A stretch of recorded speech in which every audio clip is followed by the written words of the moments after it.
Good evening. Welcome to PoliticIt podcast. Today we're honored to have Luis Lopez. Luis, former city councilman for Ogden, right? I know you're in the restaurant business. Why don't we talk about you to begin with? Let's talk a little bit about your background, what brought you to this point, and then we'll talk about LUPEG, your new organization that you're heading up. You bet. Senator, thank you for having me here. Thank you for inviting me. It's a pleasure to be here. I was born in Mexico, in the city of Guadalajara. The second largest city in Mexico, and I came to the U.S. when I was 19 years old, and I just got married here. I have 3 kids. My oldest are 2 daughters. One of them graduated from Weber State. The other one's about to graduate from Weber State in computer science. And my son is 16, and he's going to the ATC. Oh, very good. What does he want to do with that? He's studying to be an electrician. Oh, that's cool. Yeah, very he's good. 16 and he's got 1 year in already. Nobody wants to give him a job because he's only 16. But that's okay. Yeah, because he's got to be a journeyman first, right? Yeah. But an apprenticeship. He's trying to do an apprenticeship, But I guess they're saying it has to be 18. Oh. It's probably something to do with the insurance or something, right? Right. Exactly. So I came here when I was 19 and went to Weber State, graduated from Weber State as a teacher, teaching Spanish and ESL. Worked at Mount Ford Junior High School for 10 years. Oh, wow. And then worked at Weber State for another 10 years. What did you do at Weber? Weber State, I started working in an initiative that ended up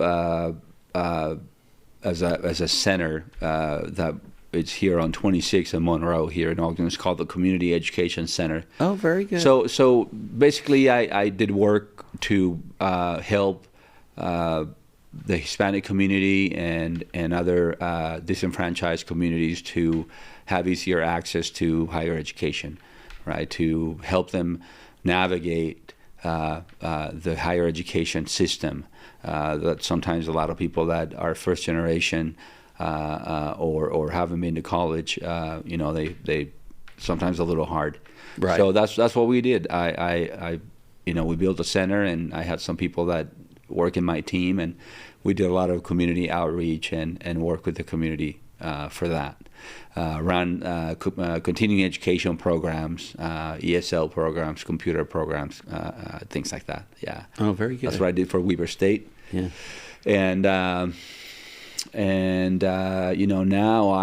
That's actually a really important part. I know I've had conversations with the president up there, and they're a designated center for Hispanics, given how many there are in the Weber State area. Yeah. And, there's a lot of continuing work that they're still doing. Yeah. So when I left Weber, I just left Weber State a little less than a year ago. And the efforts that are happening for the Hispanic community is an effort to make Weber State to be designated as what is called an HSI, which stands for Hispanic Serving Institution. Okay, right. That's So it's a federal designation that gives universities more funding when they reach a threshold. I think I can't remember. It's like 20% or 25%. I know when we were working on the DEI legislation, that was a really important thing to President Mortensen in being able to navigate, both the idea of helping students that are first generation college students that come from, lower income communities and this designation that was really important to President Mortensen. I know those are things that we made sure were not eliminated under the law. So they are very important, and they hired a person there, Judy Lewis, to run that initiative full time. She's an executive executive level position, and it's great. I was there when that started. I left when it was still happening, and I hope that they do well, and we're gonna do everything we can still to help them, to help Weber State. I've lived in Ogden for 28 years now, and I'm involved in nonprofit work, and we work very closely with Weber State. Yeah, you've got this new initiative now with LUPEG, right, where you're going to be taking over that organization. And so why don't you tell us a little bit about what your plans are there? Yeah, absolutely. So LUPEG stands for Latinos United Promoting Education and Civic Engagement. And it's a Hispanic advocacy organization that I co-founded almost 10 years ago. And it's just we've done a number of things. We put a festival together once a year in Ogden. It's called the Ogden Hispanic Festival. And we do cultural presentations, and we bring vendors, and we do things like that. And last year we did, I believe for the first time ever, a debate for the Hispanic community that with the mayoral candidates. Oh, very good. Last year when they were running for mayor with Nadolski and Knuth. And LUPEG organized this debate for the Hispanic community, and it was a first, and we did really well. We had a bunch of people that turned out, and it was very, very successful. So when I left Weber State, and as you know, my family and I started a couple of restaurants here in Ogden. Yeah. And then I'm also we've been very entrepreneurial mindset. My family has always been, and we do some import and exports with Mexico and the U.S. also, and so between all of that, I was staying very, very busy, and I decided to just starting focusing on LUPEG, right? So LUPEG for the 10 years that we've been around has been run by the board, all volunteers. We've never had a full-time staff or even a part-time staff. We've had some people that helped us, but never had a dedicated person. So I'm going to be running LUPEG now, close to full-time, probably. I'm going to be running it for the bulk of the time. I'm going to be spending my time and building the organization and meeting with people. I just had a meeting with some folks at Ogden City a couple of days ago because they're doing they're redoing the general plan for Ogden City, and they've been reaching out trying to engage a Hispanic community, and they reach out to us, and it was hard to. They wanted us to help them bring Hispanic community members to their workshops, and it was hard for us to do that at this point. So I met with them, and I offered them to do a focus group workshop and to invite Hispanic, Spanish-speaking community members, and they were very happy, right? So we have that scheduled for next month. I'm going to invite 20, 30 Spanish-speaking community members, and we're going to have a roundtable focus group. So I'm just excited to spend more time with LUPEG. I think there's a very big need to engage better with the Hispanic community. We've been trying to do it for a while. I think a lot of different people in the community have tried to do it in different ways, at least since I've moved here 28 years ago. And for one reason or another, it's just hard, right? It's hard to just. I consider nonprofits like, for the most part, just like a business, right? Right. We're not in the business of making money, but everything else is about the same, right? As far as logistics and fundraising or everything that involves having a successful organization, and so for whatever reason, I think we've lacked a good organization that has strong foundation, strong roots, a strong board, good mission, and enough people that can make us successful. So we're gonna try. We're gonna give it a try. Oh, very good. Yeah. So we're going to take a break, and we'll be right back. Sounds good. I'm Luis Lopez, and I'd like to welcome you to my family's restaurant. Jalisco is a tequila bar and grill that's located on 2430 Grant Avenue in Ogden, Utah.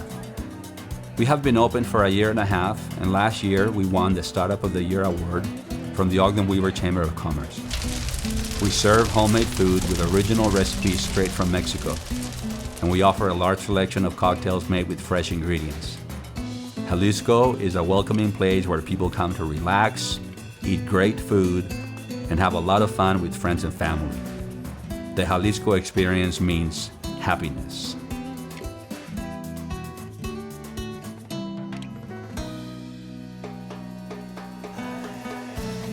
Welcome back to PoliticIt. We've got Luis Lopez with us, and we were talking about LUPEG. Okay, and right now you're the vice chair of this organization, right? But you're going to move into a role where you're actually more involved day to day. Correct. With the organization. Correct. And, I know this organization is important to you.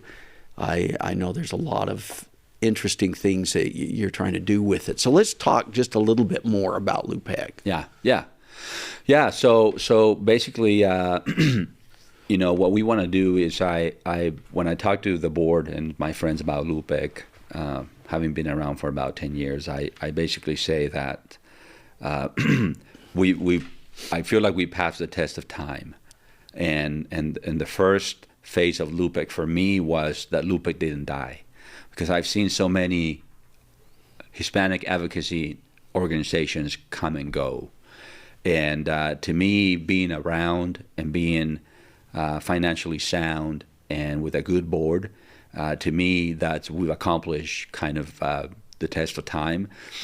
And so the second phase of LUPEG for me is to now offer some important programs for the community, right? For example, there are organizations that do these around the country in different states already really good.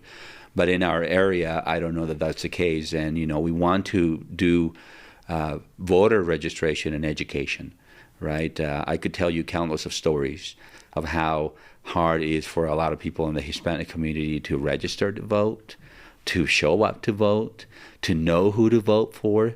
I mean, everything about the process, it's hard. Right, and I just experienced you are a nonpartisan group, right? Exactly. Being a 501(c). Correct. And so you're not pushing any type of partisan politics. You're just saying, hey, here's how to be civically engaged. Exactly. Here's how to register to vote. Here's how to get out to vote. Here's how to have your voices heard. 100%. Right. That is correct. And that's exactly what we do. You're not owned by any party. We're not owned by any party. We are nonpartisan. That's actually in our bylaws also. Our bylaws states that we have to be nonpartisan. And yeah, we don't want to influence anybody on who they vote for. We just want people to participate in the process. That's our mission. And so yeah, we're going to be doing that work as I take on my new role, and we are. There are going to be for sure more programs that we offer, but we're going to take it a step at a time, a little bit at a time. I think that's the key to longevity and to making sure that we stay around for a long time, is that we're methodical and that we're careful. We also don't try to grow too fast, but whatever we offer, we do it right. We do it with passion. We do it carefully. We do it professionally. Now you're good in this respect for the organization. I mean, coming off your term in the city council, mm-hmm. right? You've mm-hmm. been very active in politics. Yes. Right? Yes. But also you're very entrepreneurial too. Yes. So is that something else you're going to push with LUPEG, or? Entrepreneurial LUPEG in what sense? Well, I just wondered if you're going to do any kind of training in that way, or... No. We probably won't do that, because there's a really good organization in Ogden that does that already for the Hispanic community. Oh. It's called Pete Suazo. Oh. Pete Suazo Business Center. They have an office in Salt Lake, and they have an office in Ogden, and we're friends with them. We get along really well with them. We want to collaborate with them, and that's their 100% their mission, to help Hispanic community members build successful businesses. Right. So we won't get into that part with LUPEC, but we'll partner with Pete Suazo and collaborate in whatever ways we can. Yeah. So more civic engagement. Yeah, more civic engagement. So for sure, the voter registration and education for sure. Engaging with candidates during elections. Like I said earlier in the earlier segment, we had the mayoral debate last year for the first time. But we want to have debates or forums with the other candidates, with school board members at the local level, with city council members, state races, senators, etc. We want to have those forums, and some of these candidates this year reached out to us and asked us if we were going to do something. And unfortunately, because of the transition we're going to, we weren't able to. But next election cycle. Yes, next election cycle we want to, right? Because that's what this is all about. And I envision a program to do training where we're helping educate the community, and we're coming to school board meetings, city council meetings, and at some point probably the legislature also. And we're bringing people, and we're giving them the exposure, because that's really the way that people are going to learn. People are going to become engaged more than if we're in a classroom just talking and writing stuff or giving them pamphlets. No, we're going to engage very grassroots, so that people feel comfortable and they start learning from whatever level they might be at. But again, Senator, I had the experience with my mom, for example, last year, and a lot of people in my family. Long story short, I had to go with them. I had to walk with them to the Weber Center building to help them vote, because I don't know what happened to their ballots, if they lost them or if they didn't get them or if they didn't register on time, they didn't know where to go register.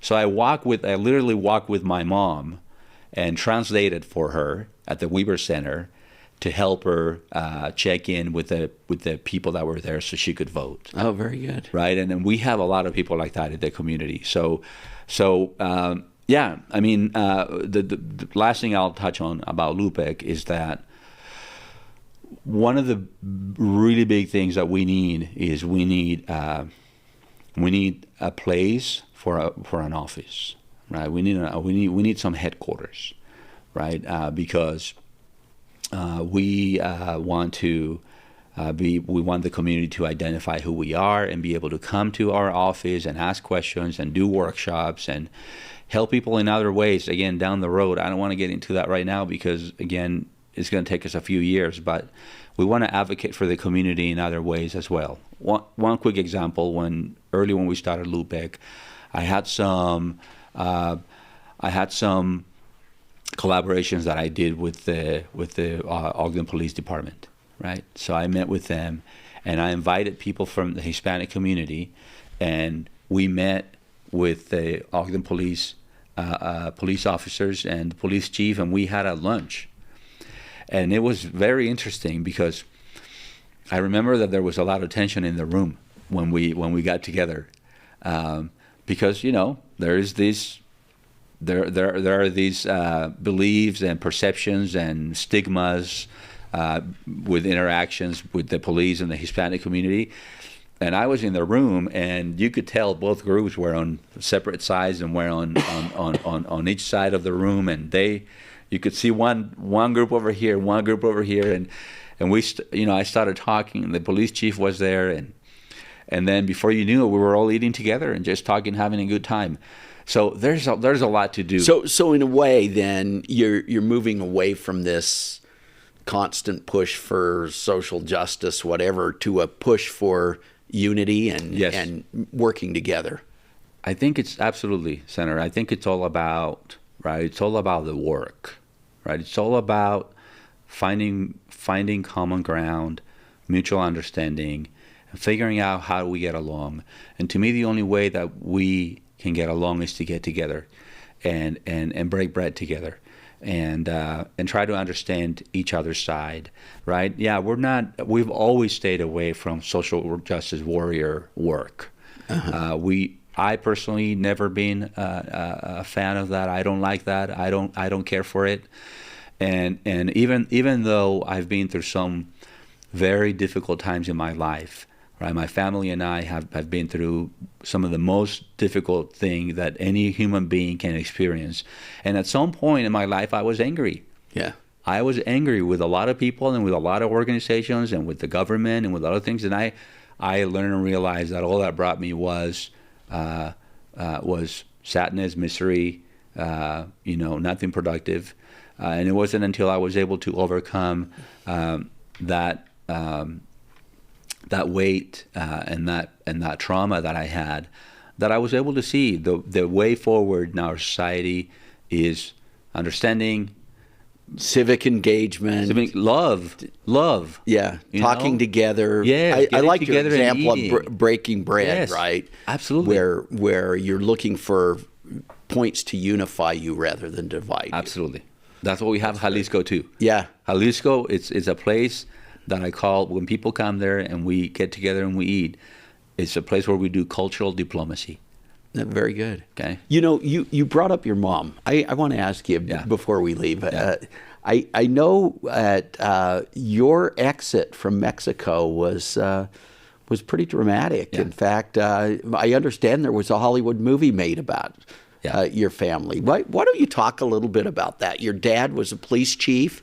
Part of the movie was about my family, particularly about my dad. Okay. Part of the movie. And the story goes like this. Basically, my father was the police chief of a big city in Mexico, and he worked with the military and with the DEA to fight drug cartels. And they discovered corruption that involved very high-level government officials in Mexico. And when that happened, the government came after my dad and his boss, who was a very high-ranking general, and they wanted to imprison them, and they wanted to kill them. And so the DEA offered my dad and my family to come to the United States, and that's how we came here. So they gave my family political asylum. But unfortunately, after being here for about 5 years, they betrayed us, and they stopped helping us. So for a long time, we were in limbo. Without protection and without being able to be safe here. And then we connected with the office of Senator Hatch back in the day, and they helped us interact with the federal agencies, and my family ended up getting political asylum. I didn't get political asylum because I became a U.S. citizen before that happened when I married my wife, because she was a naturalized U.S. citizen. I see. But then my brother, my sister, my niece, my nephew, all of them got political asylum. So when did this, I know there was a major story in the New York Times, right? Correct. When did that, where does that fit in? Yeah, so the New York Times wrote an article about my family story that came on the front page of the newspaper in 2013. 2013, right. The Traffic movie was made before that. So the movie was called Traffic? Traffic. Okay, right, and that was before the New York Times story? That was before, right. Oh. Right, because the New York Times story talks about the movie Traffic, and they also made a video to contrast Hollywood's story with the real story. Oh, very So they show the movie Traffic in that video and say, this is Hollywood's version of the story and this is the real story. And they compare the characters in the movie and in the real life. Oh, very cool. So my father, in the Traffic movie, Vinicio del Toro plays my father. Well, if you want someone to play you, that was not a bad choice. Huh? Right. He plays my father's character. Right. So right now, after 28 years of that this happened in 97. That's when we came to the United States. And now I smuggle and giggle when I talk about it, but it was very traumatic. Yeah, It was very traumatic, and I couldn't talk about this back in the day because I got very anxious, and very nervous, and very scared, but thankfully, thanks to God and to a lot of people that helped my family here in this city and in this country, all my family are doing really well. Everybody's doing well. We love to be here. We love what we do. We love our community. We love to be engaged and give back and work hard and build businesses and work with the community. That's some things that are quite prevalent within the Hispanic community: a faith in God, yes, right? Yes, a love for family, yes, and all those things are important to your organization too, right? Absolutely, yes, absolutely. All of it is important, and we believe that the Hispanic community needs organizations like the one that I'm running to give them a little push, to give them some help, some support. The Hispanic community, I think that overall, I would consider, now I'm going to break this out into as one segment, which is the first generation Hispanic community, which is the Hispanic members like me that were not born in the United States, but immigrated, right? So immigrants.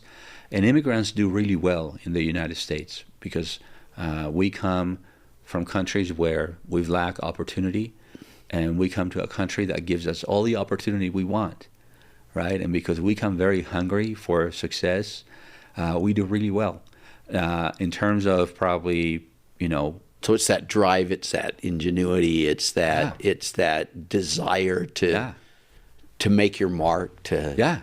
Absolutely. Where we don't do well is with the integration sometimes, because that's where there's some clashing of cultures, right? Where the Hispanic community or Mexicans don't understand the culture in the United States, especially when we're new, and the Americans in the United States don't understand Mexicans or the Hispanic community very well.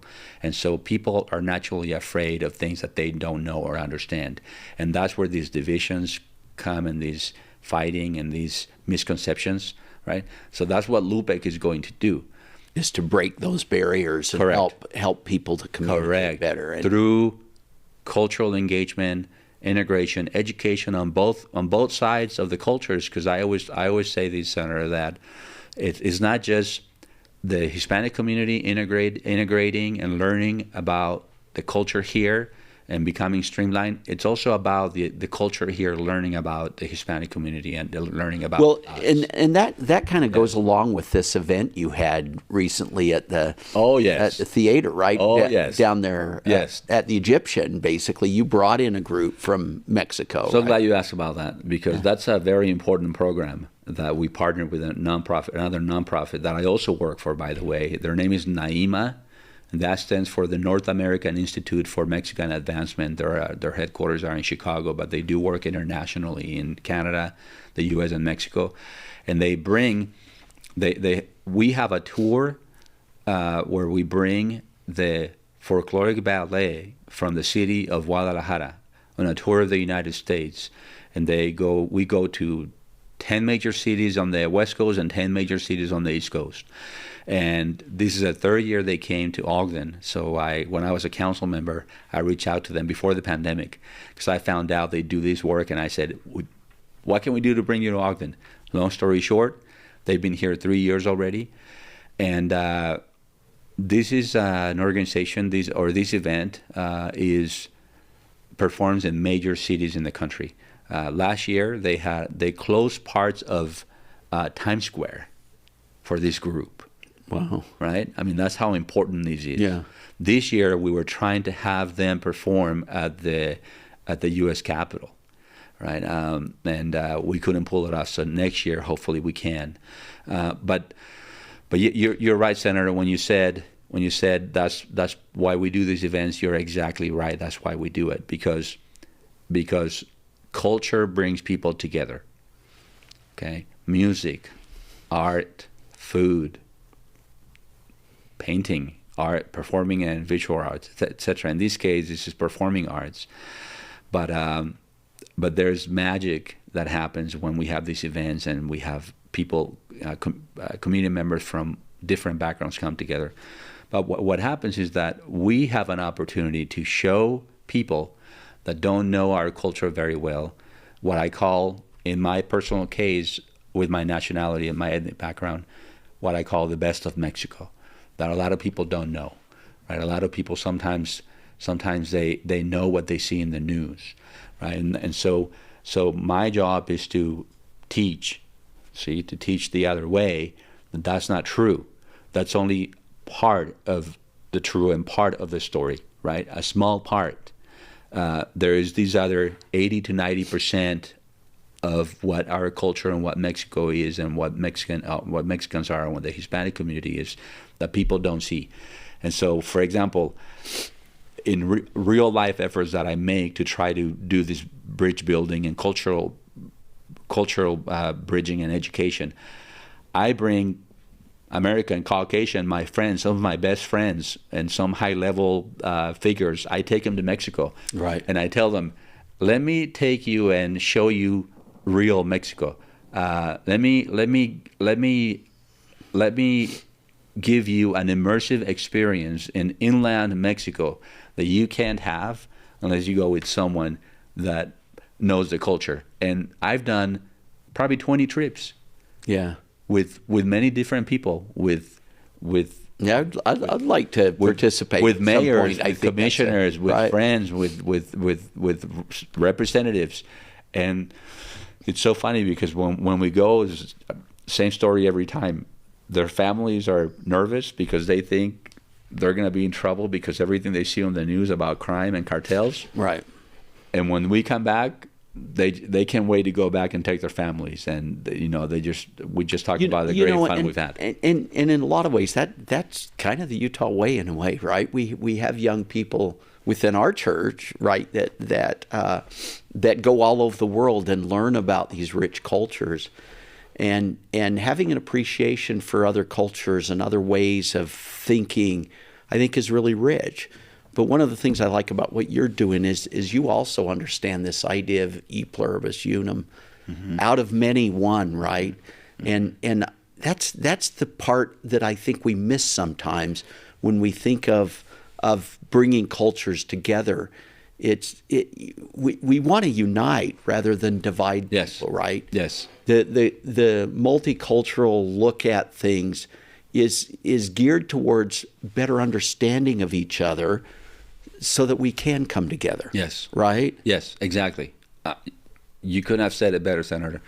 And I'd like to actually give you credit about something that you may or may not remember. But I was still on the council a few years ago, and I texted you, I think, because I was talking to you about some language that I found on the platform for the Republican Party about immigration, and I texted you and I asked you about some language that I thought was a little bit harsh, a little bit pushing it a little bit on the almost offensive side, and you wrote back to me and you said that you wanted to meet with me to talk about it because you would do everything you can to figure out how we could make that better. Right. So yeah. I remember that, and we actually never got a chance to get around to work on it. But I think that's important. And you know, I'm actually leaving on Sunday to go to the National GOP convention because I'm actually a member of the platform committee. Yeah. And I think the thing we forget is that what we really want to do is become one together in purpose, right? We want to be able to take the best of the American way, right? This idea of freedom and liberty and and being able to achieve, right? Yeah. How do we do that and really fulfill this idea of e pluribus unum, right? Out of many is one, and that's the really great thing. Yeah. The great example of our country, and I think better understanding is important. I agree, and that's why I'm very excited to get to work on this organization, and to be on platforms like this one, like yours, to talk about what we do, and to figure it out how can we continue to work together and and contribute to what you just said, to help our community become more united, right? Because that's what we need, right? That's what we need. Nobody needs to tell anybody how divided everything feels right now. But all we can do is do the best we can in our communities, right? Yeah, it starts with a conversation, though, doesn't it? Yeah. It starts with us talking with one another. We can retain the best of what it means to be American, to be in the United States of America, right? And to be accepting of other ways of thinking, right, without thinking that we have to be separate in order to get along. Oh, absolutely, right? Like one of the sayings that I can't remember who the author is, but like the saying that says, I may disagree with you, but I will defend your right to say it to the death.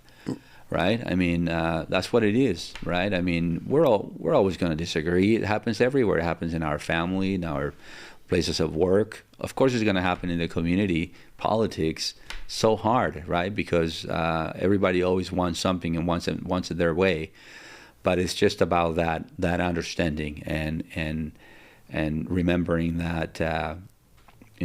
I feel like, to me, I always say, that's my personal saying. To me, the truth is always somewhere in the middle, right? And that's where I always try to go.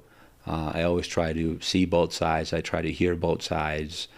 I try to love both sides, and I try to do the best I can to understand, right? Understand without going too far out on any extreme, and that's worked for me. Yeah. That's worked for me, right?